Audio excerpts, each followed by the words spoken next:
amigas, tudo bem com vocês? Sejam muito bem-vindas a mais um vídeo desse canal. A gente está aqui com o quadro Papo de Paty e hoje nós vamos falar de um assunto muito delicado que a gente acha que é uma realidade muito distante, mas que acontece em muitas famílias, e eu trouxe aqui a Fran, uma amiga, para contar um pouquinho da experiência dela e de como foi viver isso.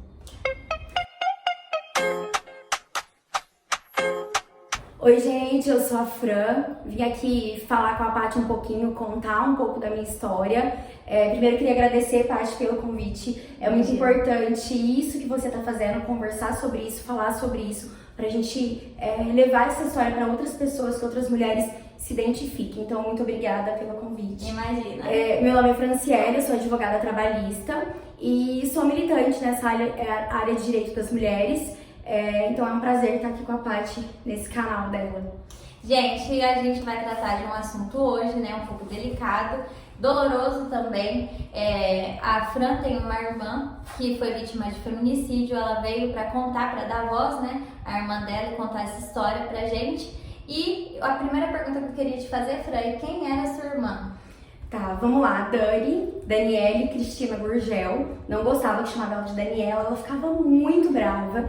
E ela era brava, mas ela era uma menina meiga, ela era doce, ela gostava muito de ajudar as pessoas, não gostava de estudar de jeito nenhum, tanto que a gente combinava, né, que eu ia estudar e depois eu ia pagar a faculdade dela, porque ela sabia que ela não ia conseguir bolsa, e era a nossa realidade, né, ou com bolsa eu não estudava, então ela não gostava. Ela faleceu com 16 anos, trabalhava num consultório odontológico, amava carnaval. Ela era muito divertida, muito alegre, em qualquer lugar que ela tivesse, todo mundo ia estar rindo, porque ela fazia muita graça, era muito palhaça. E eu falo que eu sou muito comunicativa, né, gosto de conversar, tudo, e a minha irmã era muito mais do que eu. E quando eu falo que a minha irmã era muito mais do que eu, as pessoas falam, mentira, porque você já é, né, conversa com todo mundo, mas ela era muito mais do que eu. Ela tinha muitos amigos, fazia amizade muito fácil. E todo mundo gostava dela, sabe? Não tinha uma pessoa que conhecia que não gostava da minha irmã. Não existe, assim. Porque ela sempre foi muito dada, ajudava as pessoas, os idosos da rua, vai buscar remédio e ajudava, ia ao supermercado. Então essa era a Daniele. Ela veio de cidade pequena, né? Cidade pequena é todo mundo amigo de todo mundo, né? Então eu acredito. E Fran, conta um pouquinho, né? Como aconteceu, né? Como que você perdeu a sua irmã? Hoje, vou falar que hoje eu falo isso com mais facilidade. Por um tempo foi muito difícil pra mim. Acho que eu fiquei uns 10 anos sem conseguir, talvez viver isso ou contar, talvez até por não entender o que aconteceu e o porquê aconteceu. Então hoje eu gosto de falar disso porque eu acho que ajuda outras mulheres. É o que eu posso fazer pela minha irmã, que não tá mais aqui, que foi vítima de violência. Sim. Gente, só pra contextualizar, eu trouxe a Fran aqui. Eu já contei isso no primeiro vídeo do canal, nem sei se a Fran sabe, mas quando eu estava num relacionamento abusivo, eu fui em um fórum na OAB e a Fran foi com a mãe dela, Dona Leiva, que até está aqui na produção hoje, e elas contaram a história da Dani. E eu estava com a minha mãe no dia. E eu fiquei muito assustada. Eu fiquei assim, teve a história da Dani e teve outra, a história da irmã da Dai também. E eu fiquei assim, meu Deus do céu, eu preciso sair o quanto antes desse relacionamento, porque pode ser comigo, eu posso ser a próxima. Então é por isso que eu trouxe a Fran aqui hoje, porque mudou totalmente os meus próximos passos, né? A partir desse dia do fórum eu falei, não, eu preciso sair disso, e eu lutei muito para sair. Então é por isso que eu trouxe a Fran. É muito bom ela estar aqui, porque foi através da história dela conseguir contar, da coragem dela de transformar, né, essa dor e conseguir falar para as outras mulheres que eu estou aqui hoje. Acredito que viva graças a Deus e graças a essas histórias que eu ouvi nesse dia. E esse é o objetivo, Paty.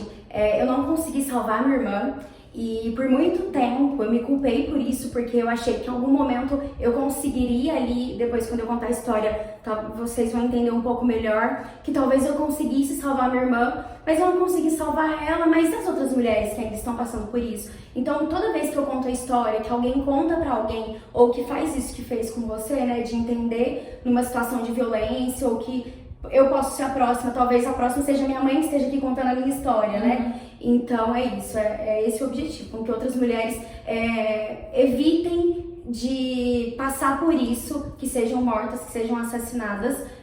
Então esse é o objetivo quando eu falo da minha irmã, e pra nunca esquecer o que aconteceu e pra gente seguir em frente, mas com essa consciência de que pode acontecer e tá sempre muito perto da gente. Sim, é uma realidade muito próxima. Toda vez que eu vejo algum caso de feminicídio ou agora do elevador, eu fico completamente assustada. Eu até conversei no outro podcast com a Jaca, eu falei, Jaca, eu fico muito assustada porque toda vez eu me imagino nessa situação. Eu fico pensando que sempre é a mão de Deus mesmo ali, que não deixou que nada de mal acontecesse comigo. Então, hoje a gente tem que agradecer a Fran e a Dona Neiva que tá aqui que contam essa história para conscientizar, mas também que servem muito de alerta, né, para as outras mulheres, graças a Deus. Sim. E pode contar, Fran. A minha irmã, o que aconteceu? Agosto de 2010, eu ganhei bolsa na faculdade. A minha irmã ainda estava com a gente. E aí eu vim estudar. E como a Paty disse, né, eu morava numa cidade em Minas, uma cidade pequena, de 20, 22 mil habitantes. Então todo mundo conhecia todo mundo ali. E aí eu vim embora pra Campinas, ganhei bolsa na faculdade, vim estudar e meus pais ficaram lá com a minha irmã. Em dezembro, né, quando acabam as aulas, eu volto pra Minas, só que eu arrumo um emprego lá, porque precisava trabalhar, ajudar os meus pais. E eu tava trabalhando numa loja de final de ano, as lojas ficam abertas até mais tarde. E aí no dia 28 de dezembro, que foi o dia que a minha irmã morreu, 6 horas da tarde, ela saiu pra caminhar. E ela me chamou pra fazer essa caminhada e eu não podia ir porque eu estava trabalhando. Aí eu falei, Dani, não vou, vai, depois a gente se encontra. E ela saiu pra fazer essa caminhada às 6 horas da tarde e não voltou. E era umas 7h30 da noite, a gente já tinha começado a procurar a Dani. Tão pouco tempo, tão pouco tempo. É uma cidade pequena, a gente não tinha costume nenhum de sair de casa sem comunicar a minha mãe. Então a minha mãe sabia onde a gente estava, se a gente fosse demorar, e ligava. O celular dela não estava chamando mais. Então a gente começou a ficar preocupada. E aí, depois... Era 9 horas da noite desse dia 28 de dezembro, a minha rua já estava interditada de tanta gente procurando a Dani. Só que é muito engraçado, assim, hoje, olhando pra trás, porque você não sabe o que você tá procurando. Você não sabe se tá procurando um corpo, se você tá procurando uma pessoa viva, você não sabe o que você tá procurando, onde você tá procurando. Eu lembro que as pessoas, tá tendo festa na cidade vizinha, vamos procurar. E eu sabia que aquilo ali não fazia sentido, porque a minha irmã jamais ia estar na cidade vizinha sem comunicar aos meus pais, por exemplo. E aí, depois, passamos a noite inteira procurando. Me lembro de um momento que marca muito pra mim, que era a hora que a minha mãe tava deitada no sofá, assim, chorando muito, e a minha casa cheia de gente, muita gente, acho que devia ser umas 3 da manhã. E ela levantou do sofá, olhou e falou assim, a Dani já não está mais entre nós. E aquilo ali é muito pesado porque, de novo, e agora? O que eu tô procurando? Mas onde ela tá? E o que tá acontecendo? Sabe? E aí... Isso foi perto? Sua mãe falou perto da horário que ela... A gente não sabe exatamente o horário que ela morreu. Porque assim, o laudo dá que ela morreu imediatamente... no momento que ele fez, eu vou contar depois, vou contar essa história. E só que eu tenho pra mim que não. E aí é uma questão pessoal minha, assim, um sentimento que eu tenho. E aí depois, no outro dia seguinte, o telefone dela voltou a tocar. Ela tinha 2 telefones, naquela época não tinha um celular com 2 chips, né? Então ela tinha um, se eu não me engano, era um da Vivo, outro da TIM, não me lembro. Ela tinha 2 celulares, um até hoje, não se sabe, nunca mais apareceu. O outro foi encontrado. Então no outro dia de manhã a gente ligando, o celular ficou um período sem chamar, sem fazer chamada, se eu não me engano, das 10 até meia-noite, e depois voltou a chamar. E aí você volta uma esperança, né? Nossa, ela tá andando, ela tá em algum lugar com alguém, colocou o celular pra carregar e por isso tá funcionando de novo. E não era nada disso, né? E aí no outro dia de manhã, a gente ligando o celular, atenderam o celular dela. E aí na hora que atenderam, foi um homem que trabalhava na roça e tava indo pra trabalho rural ali e encontrou o corpo dela ao lado do celular. Só que na hora que ele ligou pra gente, ele não falou que tinha encontrado o corpo, ele falou pra polícia, né?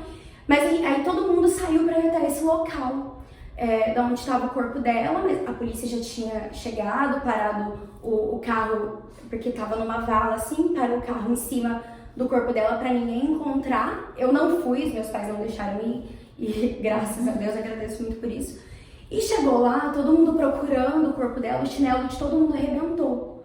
E aí todo mundo teve que voltar pra minha casa, porque ainda tava procurando ali, mas os policiais já tinham encontrado. E aí a gente ficou essa noite inteira procurando, no outro dia de manhã veio a confirmação, acharam o corpo da sua irmã. E aí ali o mundo desaba, abre um buraco, assim, você fala, não tá acontecendo isso, não tem como, não existe, porque assim, é uma cidade muito pequena, de 20 mil habitantes, você raramente ouvia falar sobre violência doméstica, sobre violência contra a mulher, e vira tudo uma bola de neve, e do jeito que acontece é muito rápido, e aí vem um monte de pergunta, um monte de questão que você não sabe até onde vai, e aí chega a polícia, investigador, e aí foi isso que aconteceu, terminando aqui a fase até o momento que a gente encontrou o corpo dela. Foi dia 29 de manhã, tava acho que serenando assim, e aí por conta de todos os trâmites a gente só foi fazer o sepultamento no dia 30, tipo, véspera de ano novo, então foi assim, devastador, sabe? Você fica 3 dias naquele esquema ali, naquele dilema de não saber o que vai acontecer e não acredita que aquilo tá acontecendo. E aí veio quem foi, o que aconteceu, né? E eu lembro que na época até os policiais começaram a perguntar do atual namorado dela, porque esse sujeito que matou a minha irmã, eles já estavam separados há mais de 1 ano e meio. Pra você ver o tanto que a pessoa ainda fica com aquela questão do objeto, né? De minha, de pertencer, de achar que pertence a alguém, né? E aí começaram a perguntar sobre esse atual namorado. E é o trabalho deles mesmo. Mas eu lembro direito que o investigador chegou na minha casa e ali a gente já sabia que o corpo dela tinha sido encontrado. E eles me perguntaram, você quer me falar alguma coisa? E aí eu falei, vai atrás do ex-namorado dela. E aí a minha mãe tava do meu lado, a minha mãe, filha, não faz isso, por que você falou isso? Aí eu falei, vai atrás dele. Eu nunca gostei dele, não é segredo pra ninguém, nunca, desde quando ela tava com ele. E aí eles começaram a pegar meu computador pra investigar tudo, mas foram até o trabalho dele. Ele tava trabalhando normalmente. Então, foram até o trabalho dele, levaram ele pra delegacia e foi quando ele confessou. Ele enforcou a minha irmã com uma camiseta e o laudo fala que ela morreu imediatamente. Eu não sei se eu acredito muito nisso, mas é isso, uma camiseta, a pessoa pega uma camiseta e enforca a outra e tira a vida da outra pessoa assim, um simples passe de mágica, como se fosse nada, como se fosse nada.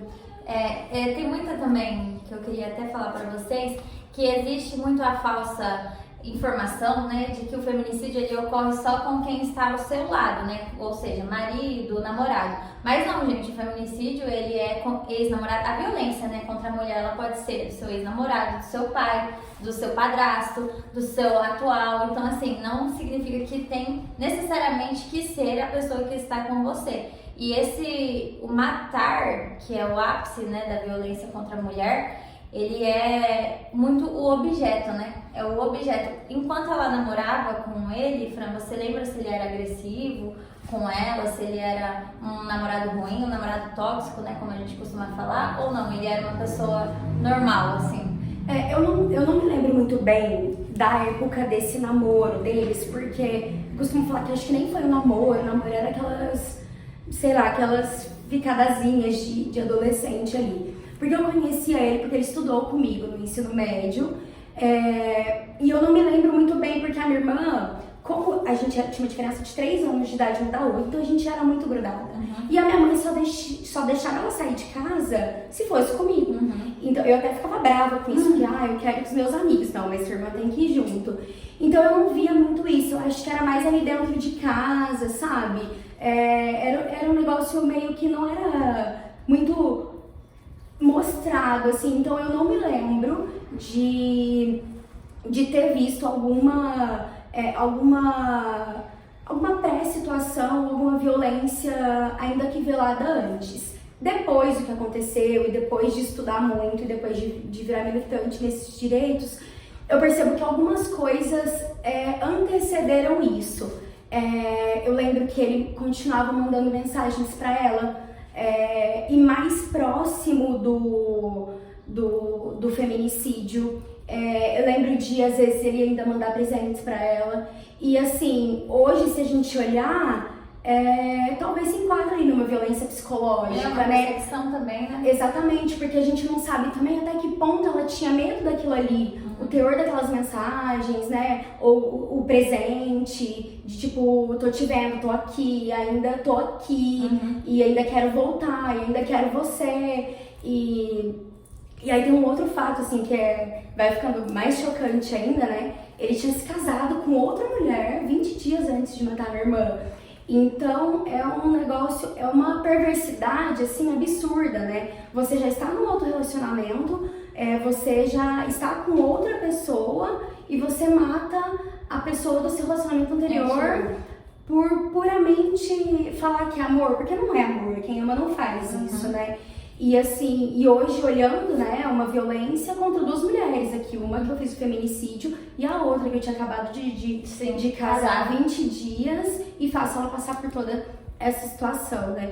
Então é isso. Então eu nunca tive essa visualização antes, tanto que e eu acredito que a minha irmã também nunca imaginava, como outras mulheres não imaginam, porque o agressor, ele não tem cara. Ele era trabalhador, ele não bebia, ele não fumava. Ele foi lá e matou. Sim. Então, assim, não tem cara, não tem jeito, aquele ali tem um jeito, não tem. Não. A gente só percebe com as atitudes, com as falas, e a maioria das vezes acontece de forma velada. Então, talvez se tivesse acontecido alguma coisa mais grave entre os dois, talvez ela não tivesse contado também. E aí é isso.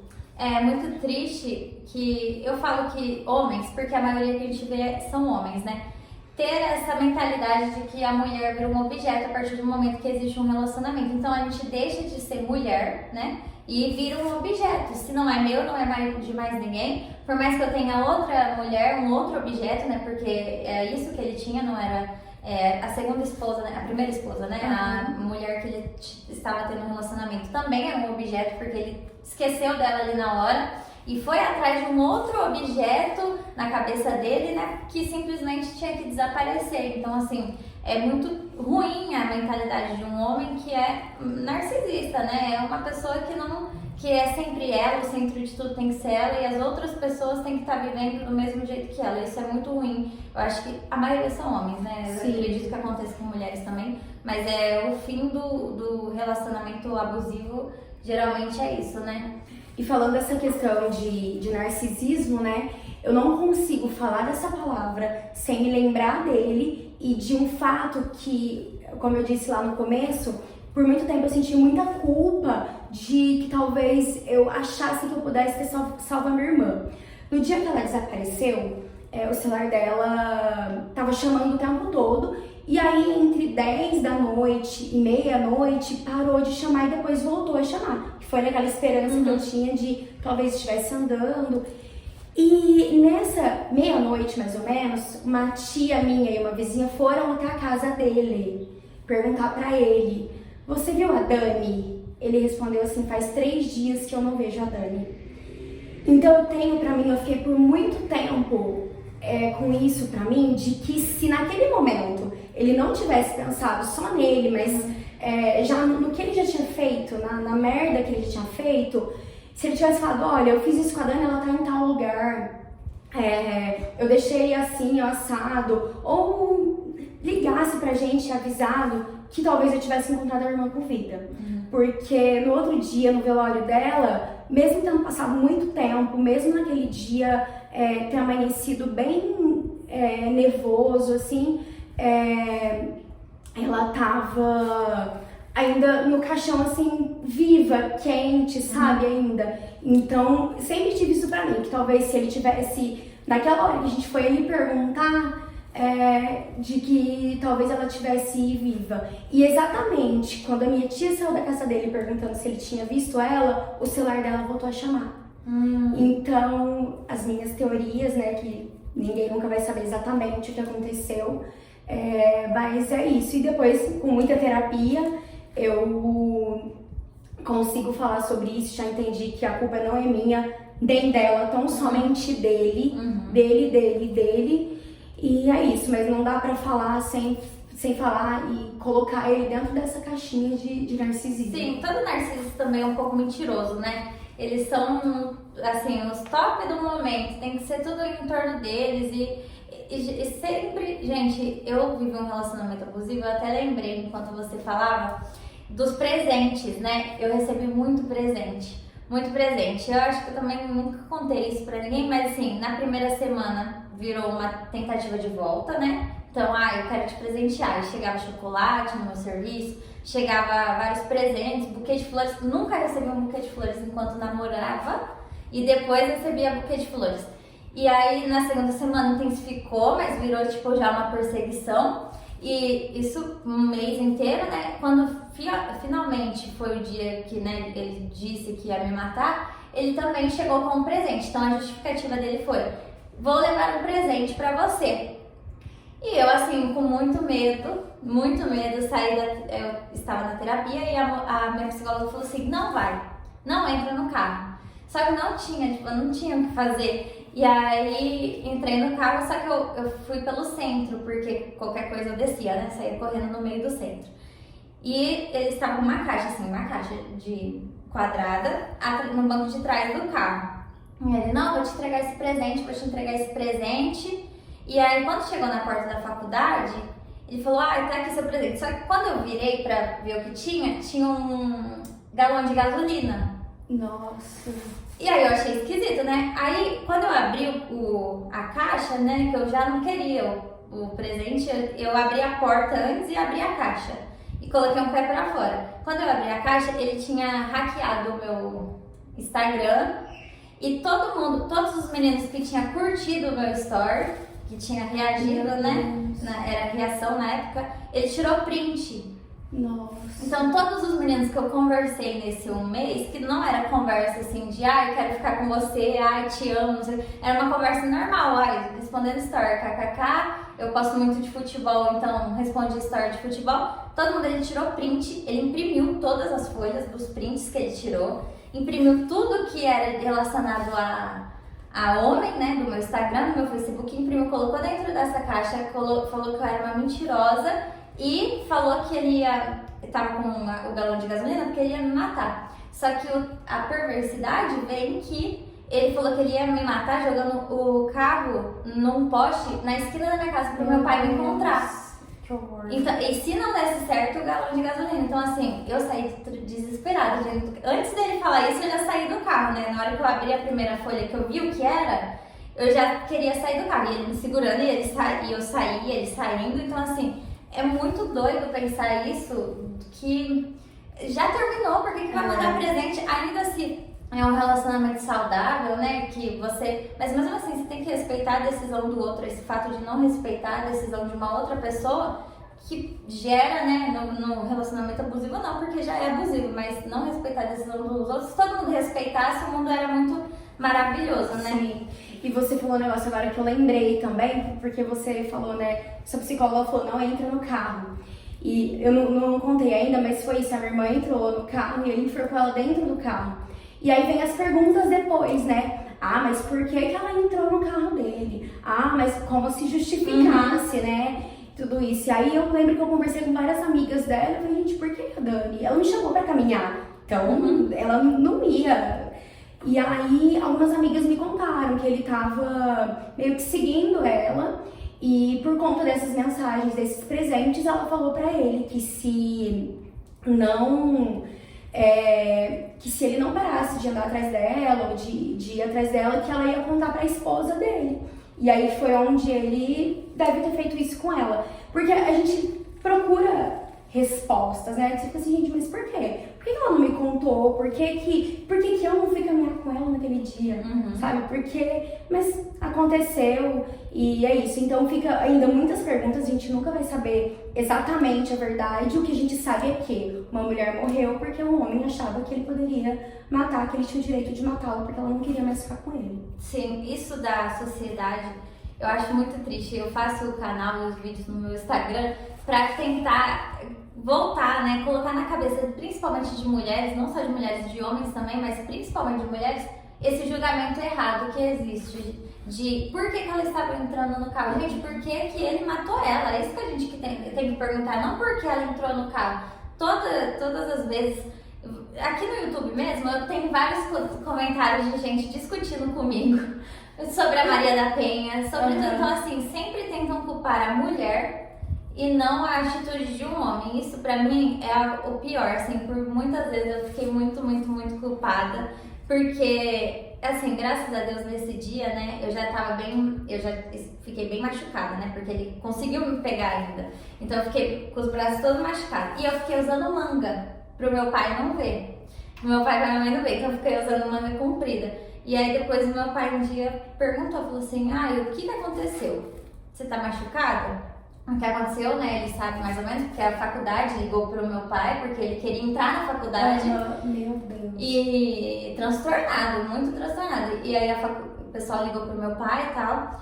Graças a Deus, gente, que o meu excelentíssimo marido, ele estudava comigo e ele foi um dos que ficou lá na frente da faculdade falando que não ia entrar. Mas ele conseguiu me pegar enquanto eu estava fora e ainda fiquei muito machucada. Meu pai falou assim, por que você não me falou? Por que você não me mostrou no dia que a gente tinha ido na delegacia? Eu falei, porque eu achei que vocês iam colocar a culpa em mim. Então esse negócio de sempre culparem a mulher faz uma lavagem cerebral na nossa cabeça de que quando é com a gente mesmo, a gente não consegue ter forças pra denunciar, pra seguir com aquilo. Então, hoje, graças a Deus, né, consegui sair disso, mas tem que ter na nossa sociedade essa reeducação de que não é culpa da vítima, né, em qualquer hipótese. E na minha cidade, né, era, como eu já falei, uma cidade pequena, bastante conservadora, assim. Então, quando acontece isso, as pessoas não sabem o que está acontecendo, não sabem o que aconteceu. Na época ainda também, a gente nem falava em feminicídio, né, ainda era homicídio qualificado. Mas depois disso, eu percebo que as pessoas começaram a falar mais sobre isso. Tiveram outros casos depois da minha irmã na minha cidade que eu já vejo que o olhar das pessoas é um pouco diferente, que já tem mais esse acolhimento para com a mulher, mas ainda tem aqueles comentários assim totalmente desnecessários, as perguntas totalmente inviáveis, sabe? Mas acontece. Sim, o pior, né? E a gente começou esse vídeo falando que não é uma realidade distante, né? A gente acha que nunca vai acontecer com a gente. E como que foi pra vocês, né, enquanto família, viver isso? Paty, assim, foi muito difícil. Acho que talvez é a hora que talvez eu fique mais emocionada, assim. Porque você via aquilo na televisão, né? Eu lembro de uma vez que me marcou muito, lá em Minas, ainda assistindo televisão, que tava passando que uma mulher tinha sido esquartejada e o cara tinha colocado as partes do corpo dela no micro-ondas. Eu tenho isso na minha mente. E aí, sempre fica assim, é um negócio muito distante pra nós. Porque uma cidade pequenininha, nunca tinha ouvido falar, e claro que já tinha acontecido, mas não se falava em violência contra a mulher, né? Era como se fosse uma coisa natural ali de acontecer. E aí, quando aconteceu, fazia 6 meses que eu tava na faculdade. E eu tinha ganhado bolsa, e eu lembro que ela foi uma das pessoas que ficou mais feliz, assim, que eu lembro que eu falei, Dani, não conta pra ninguém, porque ainda vou ver como vai ser. No outro dia, a cidade inteira sabia que eu tinha ganhado bolsa, e assim, eu lembro que ela, eu vou te mandar R$40 pra te ajudar a jantar hoje, depositava R$ 40 na minha conta. Então, quando aconteceu, eu tava de férias na faculdade e eu não queria voltar a estudar de jeito nenhum, porque pra mim não fazia mais sentido, sabe? Era eu e minha irmã, a gente tem uma diferença pouca de idade, então a gente fazia tudo junto, às vezes que a gente queria, às vezes porque não era obrigado, mas a gente fazia tudo junto. Eu não sabia ir em loja comprar roupa se a minha irmã não estivesse comigo. Eu não sabia ir no banco, porque ela sempre foi mais pra frente de ir conversar, fazer, e eu sempre fui mais quietinha, mais fechada. Então, eu sei tudo, eu fazia com ela. E aí eu não queria mais voltar pra faculdade, tive aquele tempo ali, janeiro, pra ficar em casa com os meus pais. E aí a minha mãe veio comigo e ficou, acho que mais ou menos umas 2, 3 semanas aqui comigo pra eu voltar pra faculdade, porque eu não queria. E aí minha mãe aqui ligam de lá que meu pai tava ficando o dia todo no cemitério no túmulo da minha irmã. Aí volta minha mãe pra socorrer meu pai. E aí eu aqui entrei em depressão, acho que minha mãe talvez, nem sei se sabe disso, eu não ia pra faculdade. E aí as meninas que estudavam comigo, elas paravam na porta da minha casa, do prédio onde eu morava, a gente tá aqui embaixo. Se você não descer, a gente não vai pra faculdade, vai todo mundo ficar com falta o resto do mês. E aí era onde eu me trocava e ia. E foi assim por muito tempo, elas se revezavam pra passar pra me buscar. E se eu dava desculpa, hoje eu tenho que fazer outra coisa, então a gente vai fazer essa coisa com você. E aí fui pegando o ritmo, tudo, e aí em algum momento eu comecei, não, agora, mais do que nunca eu preciso disso. Porque antes era eu e a minha irmã, e a gente tinha planos, né? A gente brincava muito, ela foi muito da área da saúde, e eu já não sou nem um pouco de área da saúde, sabe? Eu não gosto de ver sangue, eu não gosto de ver machucado, e ela gostava. Então, o combinado era, você vai e estuda, e eu vou ficar aqui pra cuidar dos meus pais. E era esse o combinado. E aí, de repente, não tem mais ela. Do nada, ela com 16, eu com 19 anos, não tem mais ela. E agora, o que eu vou fazer? Então, agora sou eu sozinha que tenho que cuidar dos meus pais. E aí, eu acho que é isso que vai fazendo você ter força ali. Mas por 10 anos, eu não dormia no meu quarto lá em Minas. 10 anos, Paty. Depois de muita terapia que eu consegui dormir, eu ia pra Minas, aí eu dormia com a minha mãe no quarto e meu pai dormia na sala. Eu não conseguia de jeito nenhum dormir no quarto que era da gente. E aí a terapia foi me ajudando e aí eu fui transformando isso, sabe? Eu falo que eu transformei o luto em luta. E aí depois quando eu comecei a falar e comecei a perceber que era tão importante falar para que outras mulheres percebessem aquilo ali, entendessem que aquilo não é culpa delas, que não é por conta da roupa que ela usa, do que ela fala, do que ela tá fazendo, que o homem tem direito de vir chegar a vida e tirar a vida delas. Então assim, foi muito difícil. Eu lembro que a minha avó faleceu um pouco tempo depois, chorava quase todos os dias por causa da minha irmã. A madrinha dela adoeceu, nunca mais conseguiu voltar a trabalhar. Então assim, foi uma sucessão de coisas que hoje, parando e olhando, tem muita ligação com isso, sabe? Mas aconteceu e aí hoje eu prefiro acreditar que tudo teve um propósito de... Não justifica de jeito nenhum a morte, mas eu preferi transformar isso num propósito de luta, de cuidar. Minha família se uniu mais. Meu pai era uma pessoa completamente diferente antes da minha irmã e depois da morte da minha irmã. Então, assim, algumas coisas que parece que precisam acontecer. Dói muito mesmo. Do mesmo jeito que aconteceu com ela, infelizmente, a cada 6 minutos uma mulher morre no Brasil, né? Então, enquanto a gente tá conversando aqui, mais 5, 6 vidas se foram. E é isso, mas a gente precisa falar sobre isso para evitar pra gente diminuir esse número, né? Então, é muito importante a gente falar sobre isso. Eu faço até um link, né, que eu te falei. Quando a Dani morreu, ela morreu dia 28 de dezembro de 2010, vai fazer 15 anos esse ano. E ela foi julgada pelo crime, o sujeito que matou, foi julgado pelo crime de homicídio qualificado. Na época chamavam até de crime passional e hoje a gente não usa mais esse termo. Mas por quê? Pra mim tem um valor simbólico muito interessante, que a Daniela Pérez, que tem o mesmo nome da minha irmã, né, Daniela e Daniele, também morreu no dia 28 de dezembro, no mesmo dia da minha irmã, em 92, 2 anos antes da minha irmã nascer.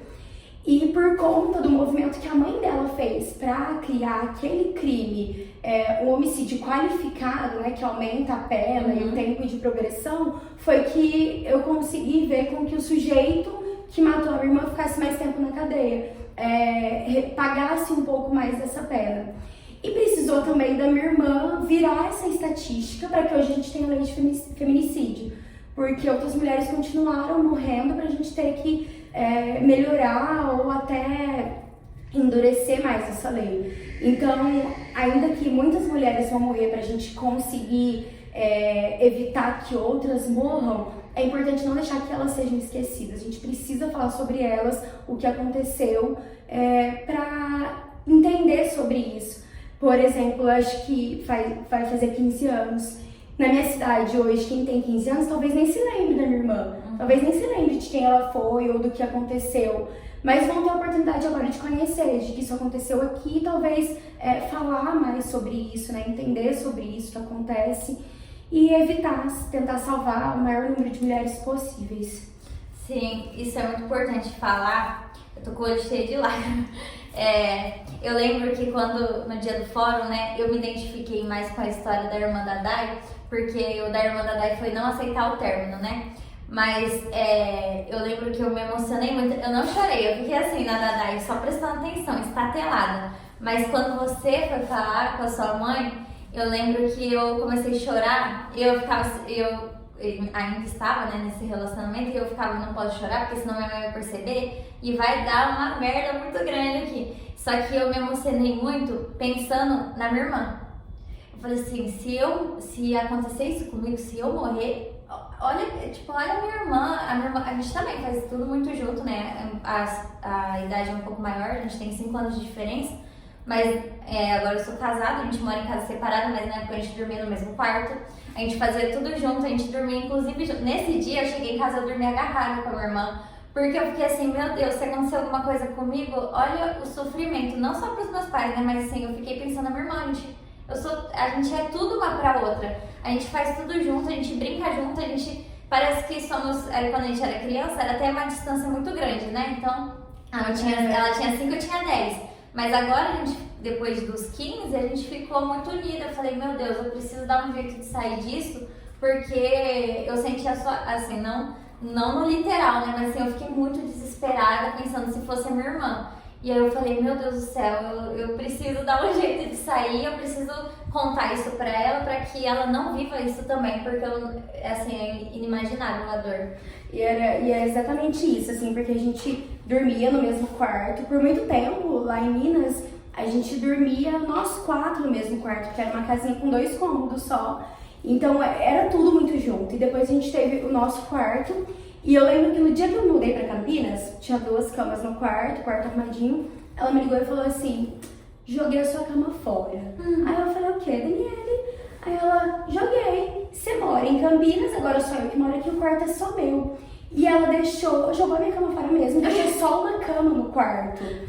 E ela era assim, sabe, vou fazer e pronto. E quando eu vinha de Campinas, aí ela deixava eu dormir na cama e dormir embaixo, mas a gente dormia de mão dada, a gente ficava rindo a madrugada toda, a gente conversava. E tinha muito essa proximidade de roupa, sabe? Eu vinha de Campinas pra Minas, levava, sei lá, 3 blusinhas. A hora que eu olhava, a Daniele, com a única blusinha que eu tinha levado, sabe? Então assim, era tudo muito junto, E esse fato da cama, né, depois eu falo assim, será que em algum momento ela tava sentindo ali? Porque pros meus pais, eu acho que depois, quando ela morreu, era muito mais fácil, talvez, olhar no quarto e ver só uma cama vazia, e eu estava em Campinas, do que 2 camas vazias, né, porque uma tava dela e a outra minha. E eu lembro exatamente o último dia, o último momento que eu a vi. Eu lembro que eu fui almoçar em casa, e ela tava sentada no computador, mostrando as fotos do Natal pra minha mãe, porque foi dia 28, né? E eu tava comendo uma Ruffles de cebola e salsa, E você vai caminhar comigo? Não vou, Daniela, eu vou trabalhar, não sei o quê. E a gente conversando, ela tchau, tchau, tchau. E minha agenda tava em cima do coisa do computador. E ela dobrou aquele pacote de Ruffles e guardou na minha agenda. Eu tenho esse pacote até hoje. Então, assim, são coisas muito simbólicas que depois vai começando, talvez, a matar um pouquinho a saudade, assim, sabe? Tenho alguns vídeos áudio, tem um áudio dela cantando, e vira e mexe você põe lá, porque com o passar do tempo, eu comentei isso esses dias, as fotos vão acabando, porque a gente não tinha tanta foto naquela época, a voz da pessoa parece que vai ficando mais distante, assim, sabe? O rosto, eu tenho o rosto dela com 16 anos, mas como que ia estar agora? E acho que é a hora que mais pega, porque tanta coisa aconteceu, sabe? A faculdade, os cargos na OAB, por exemplo, conquista de bens materiais, os meus pais, e é aquele momento que você quer ali, nossa, eu queria contar isso pra minha irmã, queria contar isso, queria que ela estivesse vendo isso, e acho que ela ia estar muito orgulhosa, sabe? Mas é isso, fica a saudade e nunca vai passar, porque vai fazer 15 anos e não parece que faz isso tudo, sabe? Parece que há pouco tempo ela ainda tava ali com a gente e não tá mais. Olha, meu olho. A última pergunta, que eu acho que vai ficar a curiosidade, né, do pessoal, o sujeito, né, que matou a sua irmã, ele teve justiça? A dos homens, que dos homens, é também a que eu acredito, senão não estaria talvez dentro do direito. Ele foi condenado, acho que se eu não me engano, 12 anos de prisão, que na época tinha 21 anos, aí tem as atenuantes, mas é uma cidade pequena, né? O juiz é um juiz único, que julga, faz tanto o tribunal do júri, quanto o caso de família, como um acidente de carro, então é muito difícil você exigir que talvez tenha um olhar diferente para a violência contra a mulher, principalmente lá em 2010, quando talvez tenha sido pouquíssimos júris sobre isso, ou talvez um dos primeiros que tivesse sobre isso acontecido na minha cidade. Mas ficou preso, hoje a pena já acabou, porque vai fazer 15 anos. Mas eu acredito que uma pessoa que mata a outra, ela não deita o travesseiro e dorme em paz. Ela não deita. Do mesmo jeito que eu lembro da minha irmã todos os dias, eu espero que ele também se lembre da minha irmã todos os dias. Que todos os dias ele lembra do que ele fez com ela, do que ele fez com a minha família, do que fez a cidade passar, porque ela era muito querida. Então, não desejo mal. É só que ele lembre todos os dias do que ele fez com a minha irmã. Gente, eu queria até falar que esse vídeo, ele é um alerta, né? Ele serve, assim como serviu pra mim, como eu me identifiquei e eu assustei, né? No dia eu fiquei mais assustada do que pensativa, mas que você que esteja escutando isso também tenha pra você que existem chances, né, de sair, que você consiga sair de um relacionamento abusivo. De forma nenhuma é um vídeo sem sensacionalismo, mas para que sirva como serviu para mim e serviu para as outras pessoas também. Como a Fran falou, a gente tem que transformar o luto em luta e que nenhuma mulher seja esquecida. Quero te agradecer, Fran, por estar aqui hoje com a gente, por compartilhar essa história. Por mais que seja dolorida, né, eu sei que vai ajudar muitas mulheres, né, que passam por isso ou que vivem, né, em um relacionamento abusivo, assim como me ajudou. E te parabenizar também por estar aqui hoje, parabenizar a Dona Neil por estarem firmes e fortes e transformar mesmo esse luto em luta. Muito obrigada, viu? Obrigada, Paty, eu que agradeço.